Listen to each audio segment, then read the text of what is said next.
دوستو اب انقلاب کی ضرورت ہے. اللہ نے ہمیں موقع دیا, ہم انشاءاللہ پہلے مرحلے میں معیشت کو ٹھیک کریں گے. ہم کر سکتے ہیں, ہمارا ذاتی ایجنڈا نہیں ہے, ہم نے اپنے پراپرٹیز میں اضافہ نہیں کرنا, ہم نے آپ کی معیشت کو بہتر بنانا ہے تاکہ آپ کے بچے محفوظ ہو, پلے بڑے اور آگے ترقی کرے. ہم سودی نظام کا خاتمہ کریں گے. سودی نظام استحصالی نظام ہے, اور خدا کی قسم اب تو امریکہ اور یورپ میں لوگ سودی نظام کے خلاف سراپا احتجاج ہے. IMF کے دفتر کے سامنے لوگوں نے ٹرک کے ٹرک گوبر سے بھر کر وہاں ڈالے کہ تمہارا یہ نظام گوبر سے بھی بدتر ہے. ہمیں موقع ملا تھا خیبر پختونخوا میں بھی ایک فائنانس منسٹر سابق کی حیثیت سے کڑا ہوں. ہم نے الحمدللہ تاریخ کا پہلا سرکاری بینک اسلامی بینکاری شروع کی. وہ پاکی شرعی عدالت نے فیصلہ بھی کیا کہ سود پر پابندی ہے. یہاں اسٹیٹ بینک نے شرعی سود میں اضافہ کیا, اس لیے کہ اب اسٹیٹ بینک آپ کا نہیں ہے. ہم انشاءاللہ دوبارہ ہم اس کو پاکستان کا اسٹیٹ بینک بنائیں گے. اللہ نے ہمیں موقع دیا, ہم انشاءاللہ ویلفیئر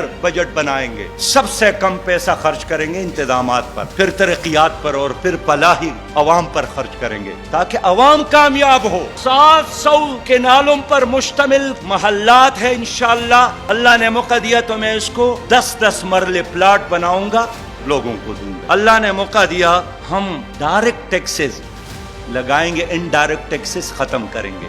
لوگوں کو پتہ نہیں ہے, ایک عام پاکستانی 41 اقسام کا ٹیکس دیتا ہے. ہم انشاءاللہ یہ جو جنرل سیلز ٹیکس ہے 12%, اس کو بھی کم کریں گے. آزاد خارجہ پالیسی بنائیں گے. ہم کسی ملک کے دشمن نہیں ہیں, ہمیں ان ممالک سے اختلاف ہے جو ہمیں اپنا غلام بنانے کی کوشش کرتے ہیں, جنہوں نے کشمیر پر قبضہ کیا ہے. اور آج تو میں اعلان کروں کہ انڈیا کے ساتھ بھی ہماری دشمنی نہیں ہے اگر وہ اپنی افواج کو کشمیر سے نکال دے, اگر کشمیر کو آزادی دے دے, اقوام متحدہ کے قراردادوں پر عمل کرے, تو پڑوسی ہونے کے ناطے یہ ہمارا دوست ہوگا. اللہ نے جماعت اسلامی کو موقع دیا, ہم بنجر زمینوں کو نوجوانوں میں تقسیم کریں گے, زرعی گریجویٹس میں بھی تقسیم کریں گے. اس وقت 80 ملین ایکڑ زمینیں ہمارے ساتھ, صرف 22 ملین ایکڑ زمین زر کاش ہے, باقی ساری بنجر پڑی ہے, تاکہ ہم دوسرے ممالک سے گندم, چاول, چینی درآمد کرنے کا محتاج نہ رہے.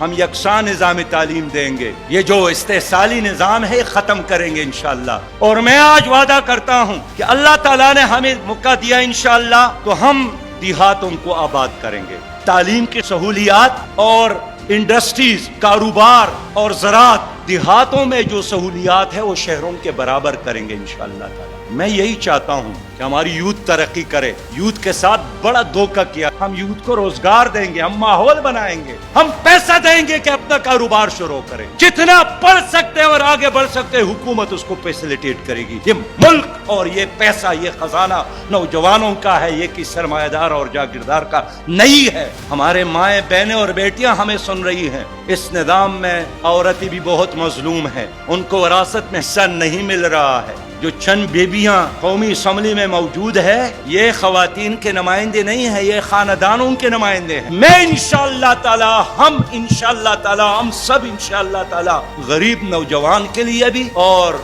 باصلاحیت ماؤں, بہنوں اور بیٹیوں کے لیے بھی ایوانوں کے دروازے کھولیں گے.